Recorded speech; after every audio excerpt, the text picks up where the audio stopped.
want to start? What do I say? What do I start with? Welcome back to another video. You probably thought you would never hear from us again. Sorry it's been so long, a while. Cole's family visited us from New Zealand, which was amazing.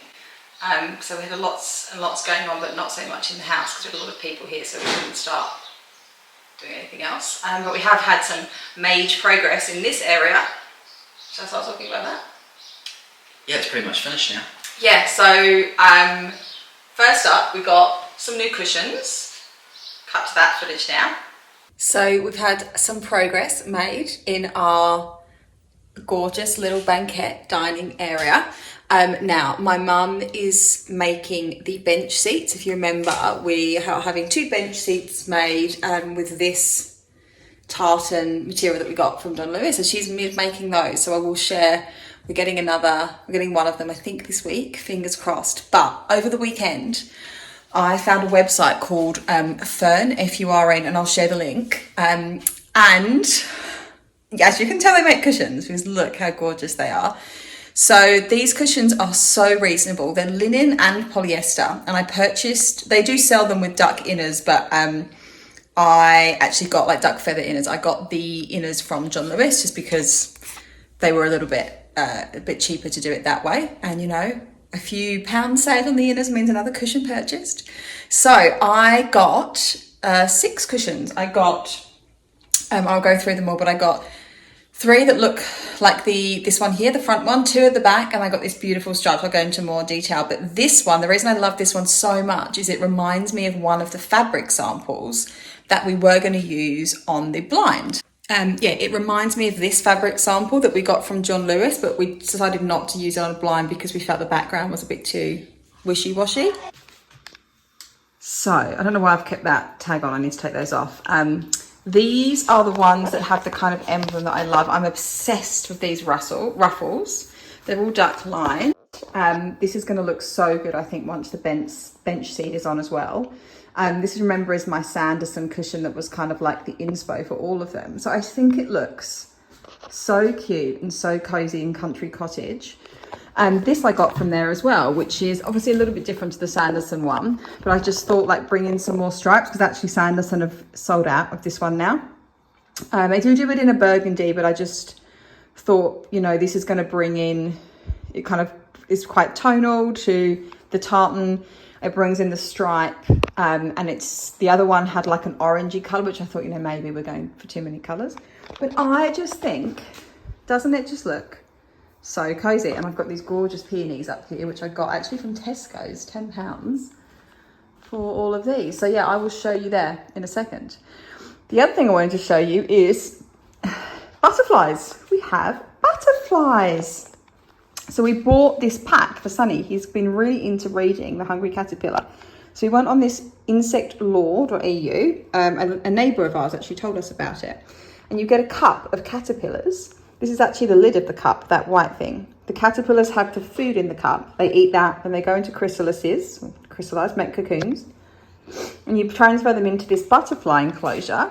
And then, so we've got 3 to go. We've still got 1 cocoon down here that's on the cup, and then these 2 here that I actually don't think this one's going to make it. This one fell from the chrysalis very early in the cocoon process, so we're not sure about this one, but hopefully 2 more butterflies will come out, and then they live in here just for like a couple of days whilst we get them some food. We've given them some apples and some nectar bearing flowers from our neighbour's garden.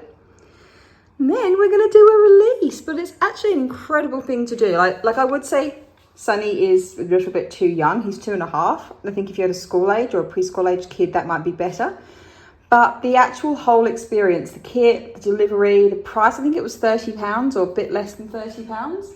All of the instructions, every single thing you need. It's a really, really, really good, this is kind of the box that it comes in. It's got everything you need. They actually also have an amazing life cycle marketing in terms of like based on the number of days since the delivery. It'll tell you via email what to expect and the next steps, although it also tells you in all the booklets, so you literally can't get it wrong. But it's just incredible. Like, actually seeing caterpillars turn into butterflies. So yeah, any kids that are kind of interested in that, it'll be interesting to do the release because I think it could be quite scary for children. So we'll see. But this is really interesting, really exciting. In that video, the bench seat cushions themselves hadn't been completed. My mum did an amazing job and created the 2 bench seats that have gone over the top of the open seating that Cole created, like open storage seating that Cole created. And now with all the cushions in place, it just looks so lovely and comfy and really cosy. The cushions, the bench sheets match the top of the cushions. And then yesterday, our little rechargeable lights arrived from, we actually got these from Dusk. So it took you about 3 minutes to install. Yeah, they're really easy. There you go, they just come off like that. Just one screw. One little screw, and they come off so that you can plug them in and recharge them. To be honest, we obviously, it's middle of, well, it's actually the start of summer, but it feels like the middle of summer in England, so it's not getting dark until like 9:30, so we haven't actually had them on. I'm not sure how long the batteries last for, but they have 3 different light levels, all like a warm glow. Yeah, so we think they had a lot of like cozy country vibes, which is exactly what we were after. And this actual room has got not a single light socket or shade, so we didn't want to pay too much to get like wiring put in here. Oh, not that easy. So the rechargeable lights were the best. We actually were originally going to try and find like a vintage set of sconces and then put like a rechargeable bulb in them, but it all got a bit too much trying to figure out which socket, because when you buy vintage lights, they don't obviously necessarily like you don't know what like screw or bayonet or whatever fitting you're going to get, so it just got a bit complicated. So these were on special in Dusk and we paid £40 for both of them delivered. That was a lot cheaper than the ones you were looking at. Oh, I was looking at those Predola ones, which is my Instagram was being said. They're like a gold brass with a long kind of sconce, but firstly that wouldn't have fitted the space, but secondly they were like £70 for both the lights plus £35 for the bulb, so it would have been, yeah, it was, when I saw these lights I was like, wow, this is really, really good value. Oh, I thought I'd just talk through how much, I'm just looking at my phone because it's all in here, how much this whole thing cost us. So basically all the materials, the timber, the panelling, the MDF, screws, dado rail, hinges, and the skirting for along the bottom, that was £437. The paint from Farrow and Ball was £79. We went for 2.5 litres and we still Had loads left. I think we've only used about half. So Intrusion red, if you're into it. Yeah. The material to cover these bench seat cushions was £120. That was from John Lewis. We got it on special. It was £25 a metre, so it should have been £150, but there was a sale on. The foam for inside the cushion was around about £100. We can't find that receipt, so we're not entirely sure, but it was GB Foam Direct. We did actually get one single quote to get the cushions made, and it came back at £1,600. We only got the one quote, so I don't know if that was a good price, expensive, or it was out of our budget, but maybe that's right. But yeah, I mean, that's not including my mum's time and labour, which would have been hours and hours and hours. So we obviously saved £1,600 there, which was great. Thank you, Sheila. Thanks, Mum. And the light's £40. So all up for everything that I've just spoken about was £776. I don't know what that is in American dollars. I'm just going to quickly look now. That's $1,000. 1,044 American dollars. So I feel like that's not bad. For a whole cute, cosy area. Yeah, and lots of storage. Oh, actually, I didn't put these cushions, obviously, are not included in that. But do you remember what these were? Yeah, I think I paid like £100 for all the cushion covers. We'll just exclude this one because this one was the special one. I think they were probably like £170 for all those cushions, and then this one is the Sanderson one, which is, this one was £55. But this is the one that started the whole vibe for the room. So maybe like £1,000 including all the cushions. Yeah, but you could go much cheaper on the cushion. And I also have like duck feather inners because I really like that, but that makes it a bit more expensive. You could go like microfiber. It's nice to make that kind of stuff cheaper. Because we went quite like, because we saved money elsewhere, I didn't mind spending a bit more money on cushions. Yeah, that's the Nook. But once the blind goes up, we'll obviously show you, and once we style the area a little bit more. So we've ordered the kitchen. That's exciting. We went with DIY kitchens and we have ordered all the cabinetry from there. So this is, I think we showed this. Yep, side, sills and muscle. That's what we're going for. We haven't ordered the bench top yet. We need to order a few samples. We're going to go for a wooden bench top because it's budget friendly and looks nice. We think it looks nice. Probably the nicest for our area. What else do we need to get for the kitchen? We need to get like bench seats because we're going to have like a little island now. But yeah, I'm just so excited right now. Our kitchen is such a mess because we lost half the storage, obviously, to knock the wall down. So all of our cupboards are absolutely jam-packed. There's lots of things. So it'll be great once we actually have that in and we can start can do proper pantry things, and I'll obviously film some of the stuff that I do, but just like set things up and like have like a clean kitchen and clean sides. And I've started buying a few little bits and pieces because we're going to have gallery shelves instead of top cupboards, top cabinetry. Actually, I should get a couple of little bits that I got the other day when we went to Whitstable. I'll film that and show you that. So little things to kind of display, which will look really cute, I think. We saw some really nice tiles, didn't we? We went to Whitstable too. We went into We did. No, it was Canterbury. Sorry, Canterbury, yeah. Yeah. A company called Fired Earth. Really beautiful little tiles, like blue, almost like a Delft, but they're called Paris. They were so expensive. They're like £15 a tile when we worked out how much it was going to cost. It was going to be like... Yeah, for the one area above the hob, it was going to be over £1,000. We decided to give that a miss. Hello. Oh, what happened? Hey, babe. Hi, babe. Hi, babe. Hey, baby. Hi, baby. Hi, baby. Hey, dude. Hi, dude. Awesome, bro. Awesome. This is a little bit of a funky angle, but I just want to show you this area here. So we've got this, because of this part was an extension, so where the dining nook is, I think about 7 years ago or something, they put this extension on. So there's this kind of archway, and it's just a little bit boring. So what we're going to do is we wanted to put like a faux oak beam in, but because of the width of this, it's about 30 centimeters.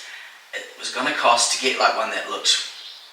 You can either get you can get a faux beam or you can get a real one. To get a real one is super expensive, totally worth it, but very expensive.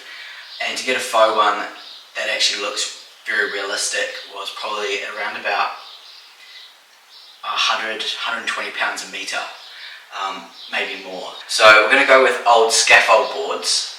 So one will run along on the underside, and then one's going to run across here, and then one on the other side as well. So I'll shape it to kind of look like one big kind of beam. And that's going to cost, for the materials, £50 and delivery is £25. So £75 plus probably the stain in a bit of time, maybe like £100. So yeah, hopefully that will go up in the next couple of weeks. I'm just about to order that scaffolding. Yeah, hopefully that will be aesthetically pleasing and be a nice kind of transition into this space. So we may end up putting another beam further down as well, but for now we're just going to do this one here. So like I said, we're going to have like a gallery shelf above the cooker instead of top cabinetry. So as I've been going around like charity shops or thrift stores, just been thinking of little things I might get to like display there. Emma Bridgewater had a sale this week too, which is like a really famous ceramic decorator in the UK. So I'll show you those things when they arrive. And I got these two really cute ceramic jugs. They're both, I don't know how to pronounce it, but I think it's called like Port Merion, which is the porcelain jugs. This larger one, it's actually quite a good size. It's got, if you can see, it's got like grapes along and just like a really beautiful, like pattern. And this smaller one has more of like a kind of like older, almost like a medieval scene, like around a tree, which I thought was really cute. So these aren't things I think I would ever use, but just for like display potentially on the side. And then the other thing that I got from this, the big one was £5 and the small one was £3 from the charity shop. I don't know if that's good or not, but I think They look really nice, and I got both for under a tenner. And then for a display plate, I also got this from the charity shop with this beautiful like olive green, and this is a Spode plate. So again, another famous English porcelain ceramic maker. And this is part of their Provincial Garden range. Inspired by the late 18th century English copperplate printed textile in the collection of Colonel Williamsburg. And as you can see, I paid £10 for it. Now it's quite a small plate. I don't think that was necessarily a great price. I mean, it was probably half the price it costs. But I just thought it was really cute, and I just love like these roses, all the kind of naturey bits. So that will be going on like a plate kind of stand and displayed.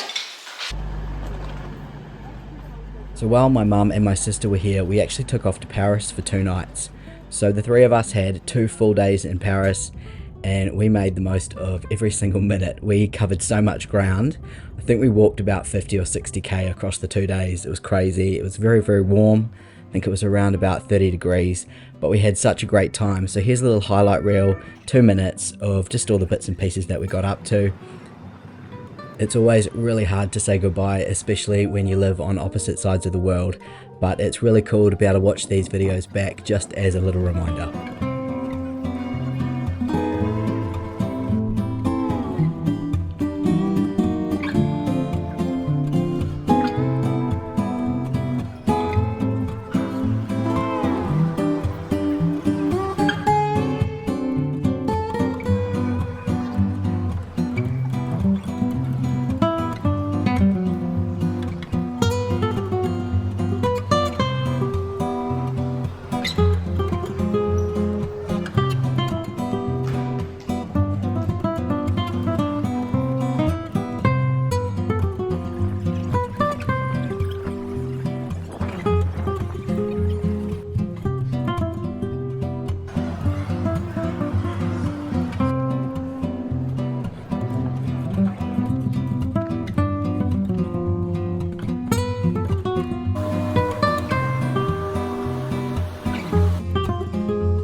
Apologies for the state of this kitchen, it's just a mess. There's not much space because we've taken out half of the cabinetry, and obviously kind of mid-reno I guess. But I just want to talk through what we're going to be doing here, along here, and then down this part. So it's basically the top half of that wall. We are going to be putting in some, they're like faux kind of cobblestone brick slips. I'll show you these up close shortly, but essentially these just get plastered onto the wall and then you grout in between, and it's up to you whether or not you want to colour them or not. These are quite nice, but we are going to alter them slightly. I'll show you that soon. This is how they go on the wall, just like that. So these come in heaps of different sizes. This is one of the larger slips. They're all kind of different. I can't find any that look the same, but they're actually, as you can see, they're not real, but they've been molded. Now these online, I think for 80 centimeters squared is around about 120 pounds. I managed to get 6 meters squared for £100 off Marketplace. I think someone had done their kitchen, they'd done it behind their like gas hob, and they obviously had heaps spare and sold it super cheap. So I was stoked to find this on Marketplace. I love it when you find things like that. Now this kind of looks a little dirty, it's not quite right. So we did a few experiments. This is painted schoolhouse white, which is the sort of the general tone of our house, and it's just a little bit too white. So then we did a whitewash. It's probably really hard to show you. I'll show you in a few different lights because this is a little dark, but that seems to be the tone we like. So basically I'll put it all on as it is like this, and then once it's up on the wall, then we'll do a really slight whitewash, let that dry, see how that looks, and if we want to go a little bit darker we can, but I think that there is what we're going to go for. So this is just by the window without direct sunlight coming in. So this is the white, schoolhouse whitewash, and that's how they look naturally.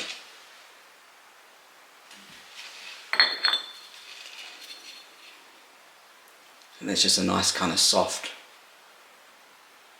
tone, not too pink. It's kind of a Cotswold vibe, I suppose. Let me get the cabinet. I would show you down in the kitchen, but it's so dark down there because we need to sort the lighting out. I don't think it will give you a very accurate kind of feel, but it's pretty bright just here, but I think you can see the colour and texture a little more. So yeah, hopefully have that done in the next 2 weeks, so I will show you that whole process as well. But looking forward to that. I do think it's got potential to go one of two ways. It's going to look really good or it's going to look terrible and we'll have to rip it down. Watch this space. So we've spoken a little bit about what has happened the last few weeks in the house, but the week coming ahead we have a really special, exciting party happening at the house, which is a celebration of Mataliki, which is a really important time in New Zealand culture. And it also happens to be about the same time as my birthday. So if those of you that don't know, obviously Cole was born in New Zealand, but also Sunny was born in New Zealand a couple of years ago. So it's and we lived there for the first year of his life. So it's a really important part of our family tradition to bring some of those New Zealand special traditions and festivals and things that they celebrate over there back as part of our cultural kind of, traditions in the UK. So Matariki is super traditional in New Zealand. It's actually only been recognised as a public holiday there for the last couple of years. But for the indigenous peoples of New Zealand, the Māori, it's been something that they obviously have celebrated for a really long time. And we were really lucky to be able to spend a couple of years in New Zealand when they first started to celebrate it. Now in New Zealand at this time of year it's the winter, so it gets dark really early, and Mataliki is all about the 9 stars and the 9-star cluster in the sky. So you can imagine in the winter time when it gets dark quite early, it's really special for the children and adults to be able to look up and see the stars, and we'll do things like fireworks, a little bit I guess like if you're in England, like Guy Fawkes night. In England, it's middle of summer, so it doesn't get dark early enough to be able to do things like fireworks. But certainly, Mataliki is not something that is widely celebrated within my family or friendship groups. So we really relish the opportunity to kind of, bring everyone together. It's a celebration of the Māori New Year, but it's also about bringing whānau, which is kind of like our extended family, together to share food or kai, and just enjoy and celebrate and think about the things we want to put into our kind of like plans for a really prosperous new year ahead. So, any excuse for a party, any excuse to get our friends and family together. So next week we're going to be hosting our Mataliki party, which is our second that we've hosted in England. And we're really excited about it. And we've got lots of decorations, we've got lots of things to do to kind of help, the people that don't know much about the 9 stars learn about it. We've been colouring things in with Cole's family and friends. We've got stars to show, posters, just lots of things that will be hopefully really special for the children and the adults alike. So that's our week ahead. We're getting prepped for that, and we're really looking forward to being able to celebrate with our family. So that's the end of the video, I think. We've taken a couple of weeks off, but hopefully you'll see we've got quite a lot coming up ahead. Kitchen, Mataliki, lots of stuff happening around the house as ever. Thank you so much for the support that you show us, the comments, everything. We just love putting these videos up. It's, you know, it's so amazing to get such great feedback and great tips and tricks of things that we're thinking about. Last time I said we were on the hunt to get to 1,000 subscribers and you guys came through. We're only 100 subscribers away, perhaps a few less at this point. Yeah, 1,000 subscribers would mean, I think Cole and I have been saying it would be great for us to get a few of those little handheld mics, you know, those ones that the real professional YouTubers use, little like fuzzy holders. We would love to be able to get a couple of those, and that's our reward to get to 1,000 subscribers. So all that's left to say is Mana Waitia Matariki to everybody. Wish you a prosperous, Māori New Year, and we will see you on the other side. Thank you.